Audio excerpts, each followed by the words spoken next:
Hello students, इससे पहले हम लास्ट वीडियो में पढ़ चुके हैं और आज हम पढ़ेंगे नेचुरल वेजिटेशन पढ़ेंगे। तो अगर हम नेचुरल वेजिटेशन को देखें तो सबसे पहले आप ये समझो कि हमारी जो लाइफ होती है और हमारे जो सराउंडिंग्स है, यानी हमारे जो आसपास का एरिया है, हम उसमें कई तरीके की प्लांट्स देखते हैं, उनकी प्लांट लाइफ को देखते हैं। कभी कभी ग्रीन ग्रासेस हमको देखने मिलती है ना। तो जो स्मॉल प्लांट्स होते हैं उनको बुशेस और श्रब्स बोला जाता है, दैट मीन झाड़ियाँ, जैसे कैक्टस है या फ्लोरिंग प्लांट्स है। Beside there are many tall trees some with many branches and leaves like neem. मतलब बहुत बड़े ट्री होने के बजाय कुछ ऐसे ट्रीज़ होते हैं जिनकी ब्रांचेस होती हैं, शाखाएं होती हैं, लीव्स होती हैं, जैसे नीम है, मैंगो है और कुछ मतलब इस तरीके के पेड़ होते हैं कि होता ये ज़रूरी नहीं है कि अगर हम फॉरेस्ट एरिया में देखें तो 60 मीटर तक के जो है पेड़ होते हैं, लेकिन नॉर्मली अगर हम अपने आसपास देखें तो इतने बड़े पेड़ नहीं होते हैं बहुत ज़्यादा, लेकिन नॉर्मली लीव्स और ब्रांचेस वाले पेड़ हमको देखने के लिए मिल जाते हैं। The grasses, shrubs and trees which grow on their own without interference or help from human being are called natural vegetation. तो what is natural vegetation? जब जो ग्रासेस हैं, श्रब्स हैं, ट्रीज़ हैं, इनको किसी की हेल्प नहीं मिलती है, दैट मीन आप उसको लगाते नहीं हो किसी जगह पर, उसको पानी नहीं देते हो, कुछ नहीं करते हो, तो उसको हेल्प नहीं करते हो, तो जब भी जो वो चीज़ें होती हैं उसको नेचुरल वेजिटेशन बोला जाता है। तो it is called natural vegetation, that is called natural vegetation, है ना। तो different type of natural vegetations देखने को मिल जाते हैं कि अगर उनकी क्लाइमेटिक कंडीशन और रेनफॉल कंडीशन जो है अगर डिफरेंट हैं तो अलग अलग तरीके के नेचुरल वेजिटेशन देखने को मिलते हैं। तो अगर हम देखें कि जो क्लाइमेटिक कंडीशन है वो इंडिया के अंदर बहुत ज़्यादा अलग अलग तरीके की है, इस वजह से हमें वाइड रेंज में नेचुरल वेजिटेशन मिल जाते हैं। तो जो वेजिटेशन है इंडिया की, it can be divided into 5 types: tropical evergreen forest, tropical deciduous forest, thorny bushes, mountain vegetation and the mangrove forest. तो 5 तरीके की यहाँ पर वेजिटेशन हो गई। सबसे पहले हम समझेंगे क्या, ट्रॉपिकल रेन फॉरेस्ट। जो रेन फॉरेस्ट हैं, जो ट्रॉपिकल रेन फॉरेस्ट हैं, वो कहाँ पर होते हैं, जहाँ पर हेवी रेनफॉल रहती है वहाँ पर ट्रॉपिकल रेन फॉरेस्ट मिलते हैं। And dense that sunlight doesn't reach the ground, इतना ज़्यादा डेंस होते हैं ये कि सनलाइट जो है वो ग्राउंड तक नहीं पहुंच पाती है। कई मतलब तरीके के जो ट्रीज़ हैं वो फॉरेस्ट में पाए जाते हैं, उनकी कई तरीके की जो प्रजातियां हैं वो भी मिलती हैं, और which shed their leaves at different times of the year. यानी कि अगर हम देखें तो अलग अलग टाइमिंग के अकॉर्डिंग वहाँ पर वो अपनी लीव्स को गिराते हैं। तो ये रेन फॉरेस्ट का ट्री है, जिसकी ऊंचाई आप देख सकते हो, मैक्सिमम हाइट कितनी है, 60 मीटर्स है।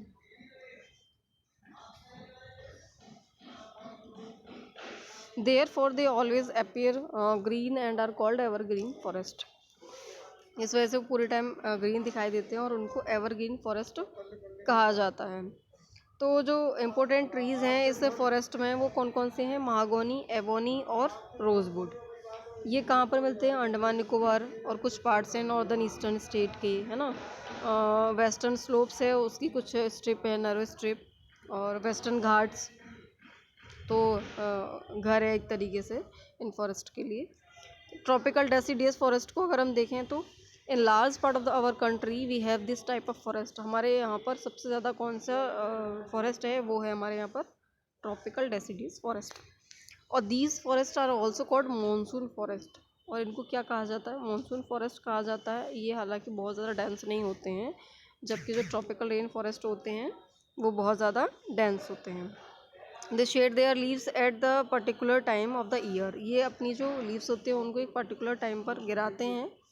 और जो इम्पोर्टेंट ट्रीज़ हैं वो हैं साल, टीक और पीपल, नीम, शीशम। ये सब क्या है, मानसून फॉरेस्ट के ट्रीज़ हैं, और मोस्टली कहाँ पाए जाते हैं, मध्य प्रदेश, उत्तर प्रदेश, बिहार, झारखंड, छत्तीसगढ़, उड़ीसा एंड महाराष्ट्र। और ये जो पीपल, नीम और शीशम तो मोस्टली आप लोगों ने भी देखे होंगे। उसके बाद आते हैं आपके थॉर्नी बुशेस।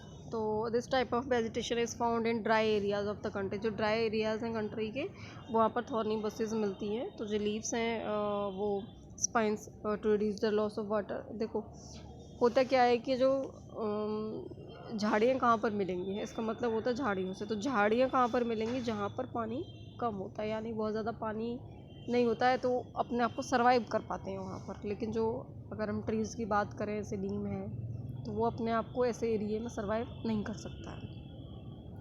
कैक्टस, खैर, बबूल, कीकर, ये इस तरीके की कुछ बुशेज़ हैं या सब्स कह लीजिए, जो कि अपने आप को ऐसे जो एरिड एरियाज़ है या ड्राई एरियाज़ हैं, वहाँ पर अपने आप को सर्वाइव कर सकते हैं। जैसे ये कहाँ पे मिलेंगे, Rajasthan, Punjab, Haryana, eastern slope of western Ghat and Gujarat. ये कुछ ऐसे पार्ट्स हैं जहाँ पर ये देखने को मिल जाते हैं, जो थोड़ा सा ड्राई एरियाज़ हैं।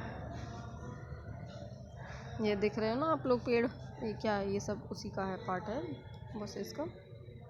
माउंटेन वेजिटेशन, माउंटेन वेजिटेशन क्या है अभी, the wide range of species in found in the mountain according to the variations in height. अगर हम बात करें कि जो माउंटेन्स हैं उनमें वेरिएशंस मिलती है, जो पेड़ वगैरह मिलेंगी उनकी हाइट में।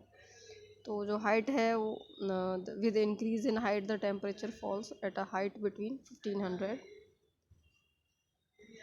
Metre and 2500 metre. Most of the trees are conical in shape. देखो जो ट्रीज़ होते हैं जिनकी 1500 से लेकर 2500 तक की जो ऊंचाई होती है मीटर में, तो वो कैसे शेप में होते हैं, कॉनिकल शेप में होते हैं। और इन ट्रीज़ को कॉनिफेरस ट्रीज़ भी कहा जाता है। जैसे चीड़ है, पाइन है, देवदार है, ये मोस्ट इम्पोर्टेंट ट्रीज़ हैं इस तरीके के फॉरेस्ट के। मैनग्रोव फॉरेस्ट, ये फॉरेस्ट वो हैं जहाँ पर सैलाइन वाटर पाया जाता है, यानी कि जो खारा पानी होता है वहाँ पर ये मिलती है। तो इस तरीके जो मैनग्रोव फॉरेस्ट हैं वो कहाँ पर मिलते हैं, सुंदरवन में मिलते हैं। ये आप देख ही पा रहे हो मैनग्रोव वेजिटेशन है। तो सुंदरवन का जो डेल्टा है वहाँ पर उसके एरिया में ये ज़्यादातर मैनग्रोव फॉरेस्ट मिलते हैं। West Bengal and in Andaman and Nicobar island. West Bengal में मिलते हैं, अंडमान एंड जो निकोबार आइलैंड है वहाँ पर भी। Sundari is well known species of these trees in mangrove forest after which Sundarban have been named। सुंदरी एक मैनग्रोव फॉरेस्ट की प्रजाति है और इसका नाम जो है सुंदरवन के कारण पड़ा है। अब देखिए वाइल्ड लाइफ, तो इसको हम नेक्स्ट वीडियो में कवर करेंगे। आई होप हाँ नेक्स्ट वीडियो में कवर करेंगे वाइल्ड लाइफ को। और आज के लिए सिर्फ आप लोग इतना ही पढ़िए। ओके।